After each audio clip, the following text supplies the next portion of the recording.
आज के सम्मेलन महासम्मेलन में आकर मुझे बहुत खुशी हुई। यूं ही कभी मंत्री रहते हुए, विधायक रहते हुए मुझे कई जगह बुलाया गया। कहीं बौद्ध स्तूप का की स्थापना के अवसर पर कई बौद्ध विचारों के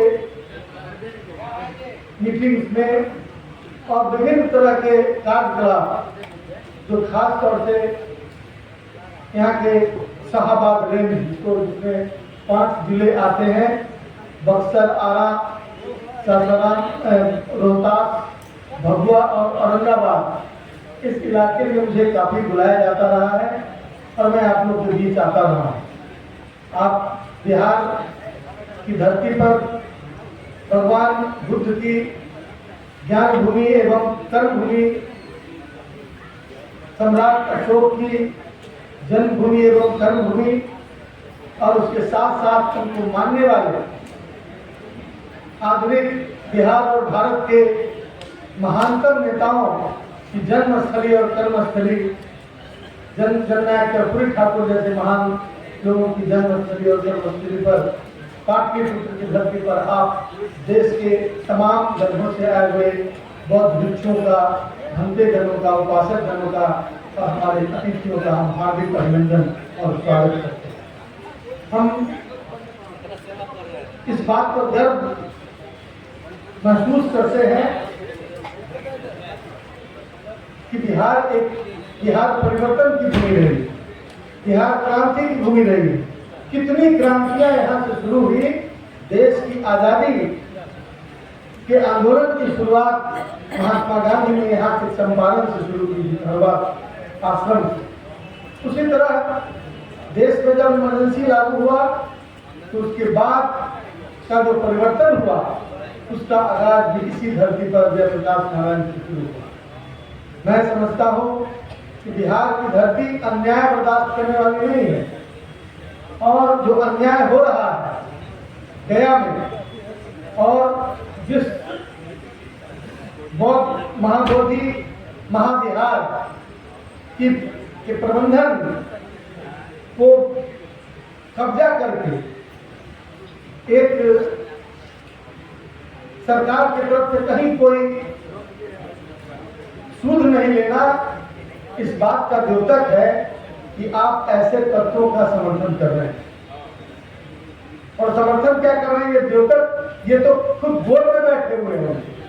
दिल्ली से लेकर पाटलिपुत्र तक की सरकारों में वो बैठे हुए हैं और यह बात सही है कि विगत वर्षों में मुख्यमंत्री तक सारी सत्ता सिमट जाती है।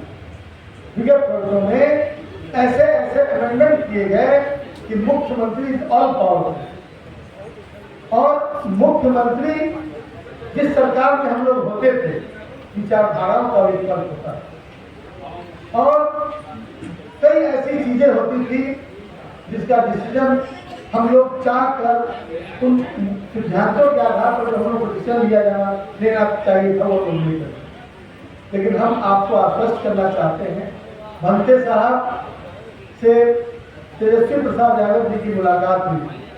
इन्होंने अपनी बातों को रखा था, बौद्ध बिहार से जुड़े हुए महाबोधि टेम्पल से जुड़ी बातों को मैं समझता हूँ कि बहुत सारी चीजें कर गुजरने की होती है जब आपका मौका आए, आपका समय। अभी आपका आंदोलन चल रहा है, पूरा राष्ट्रीय जनता दल आपके आंदोलन के समर्थन में खड़ा है और आपके अधिकारों के प्रति चिंतित है, क्योंकि हम संविधान का सम्मान करते हैं।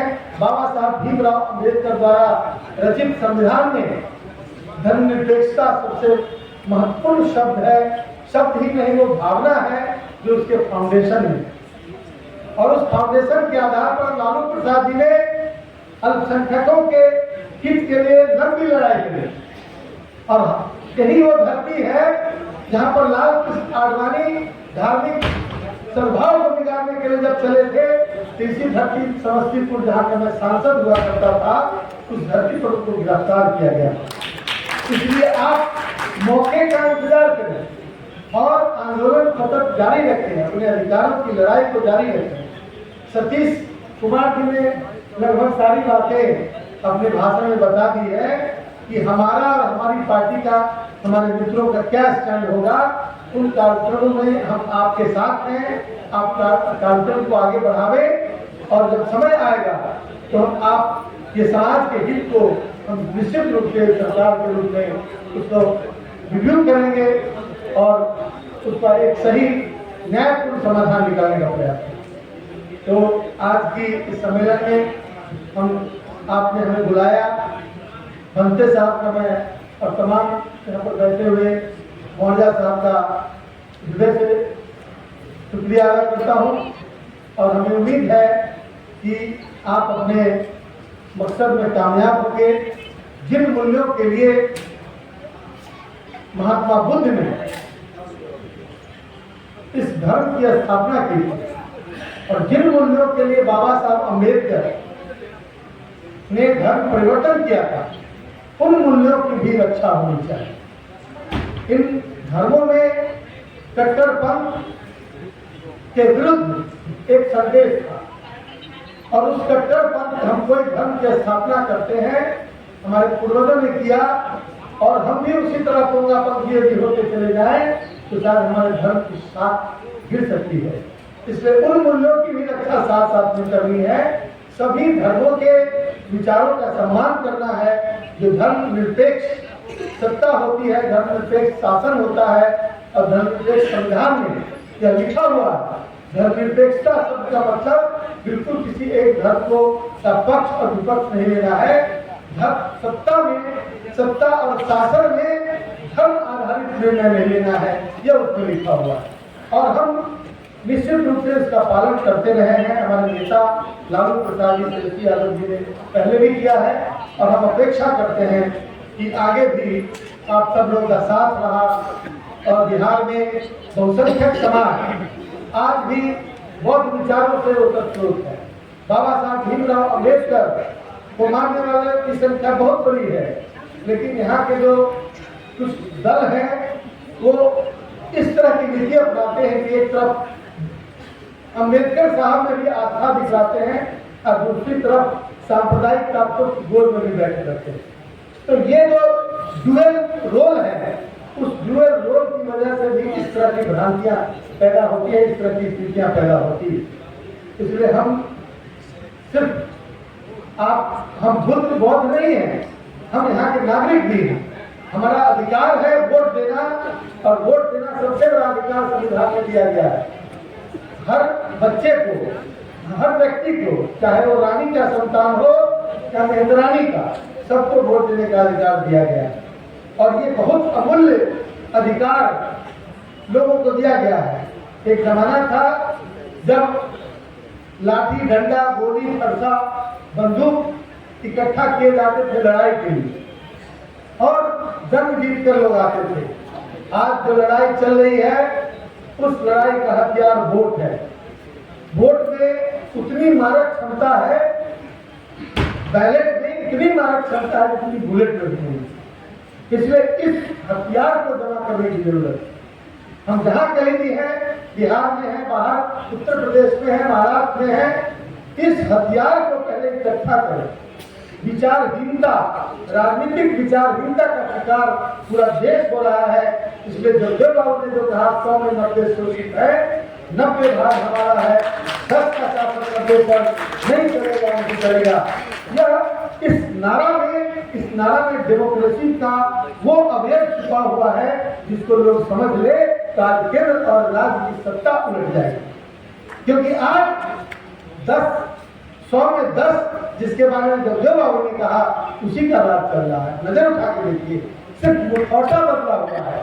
पिछले समाज का मुखौटा लेकर वही लोग शासन कर रहे हैं नागपुर में बैठकर और वही लोग इस देश की सत्ता को संभाले हुए हैं जिनके बारे में जगदेव बाबू कहते थे कि 100 में 90 शोषित है, 90 भाग हमारा है और 10 का शासन नहीं चलेगा।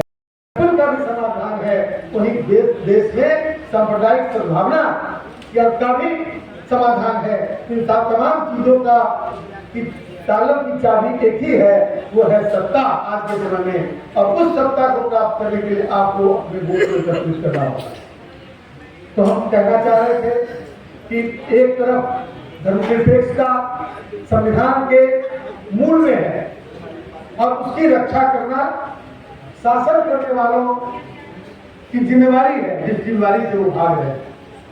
आज सब लोग लगे हुए हैं 80 और 20 के रेशियो को भजाने में।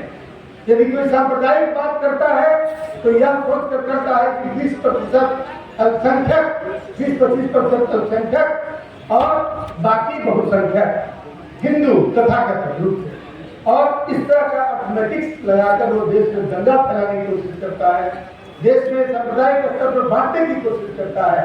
लेकिन दूसरी तरफ बाबा साहब भीमराव अम्बेडकर और शहीद जगदेव प्रसाद के जो विचारों को आप देखेंगे तो वो भी 80 और 20 का ही आंकड़ा है।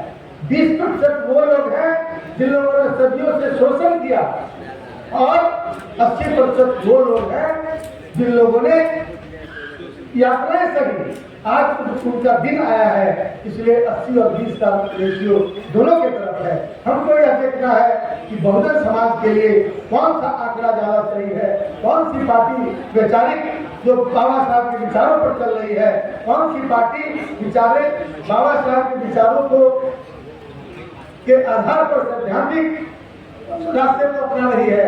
इन चीजों को अपनाते हुए हम लोग को एकत्रित होना है और तब देश में परिवर्तन होगा, और जो परिवर्तन होगा तो निश्चित रूप से बाबा साहब और महात्मा बुद्ध के विचारों के अनुरूप होगा। इन्हीं शब्दों के साथ हम आपके आंदोलन की सफलता की कामना करते हुए अपनी बातों को विराम देते हैं। धन्यवाद। जय हिंद, जय महापुरुष, जय बाबा अम्बेडकर।